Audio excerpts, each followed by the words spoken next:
గింజ మట్టిలో పడితే మొక్కవుతుంది.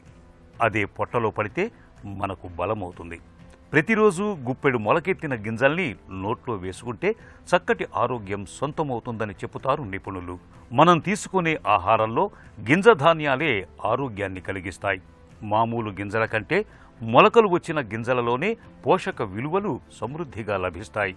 ముడి ధాన్యాల కంటే మామూలు గింజల కంటే మొలకెత్తిన గింజలు త్వరగా జీర్ణమవుతాయి.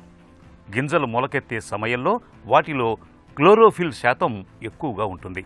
రక్తహీనతతో బాధపడే వారికి క్లోరోఫిల్ ఒక అద్భుతమైన ఔషధంగా పనిచేస్తుంది.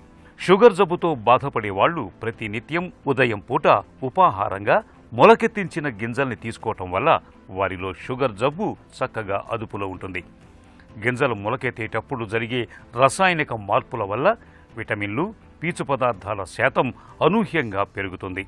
ఇవన్నీ మన పొట్టలో జీర్ణక్రియను సవ్యంగా ఉంచుతాయి.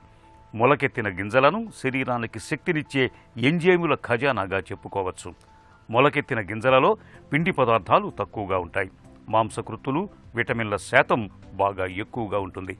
ఎదిగే వయసులో ఉన్న పిల్లలకు మొలకల్ని ప్రతినిత్యం ఆహారంగా అందించటం చాలా మంచిది. మొలకలను పచ్చిగా తినలేని వారు గింజలను తాలింపు వేసి అందులో సన్నగా తరిగిన ఉల్లి ముక్కలు, కొత్తిమీరను చల్లి ఆ మిశ్రమంలోకి కొద్దిగా నిమ్మరసాన్ని పిండి తీసుకుంటే ఎంతో రుచిగా ఉంటుంది.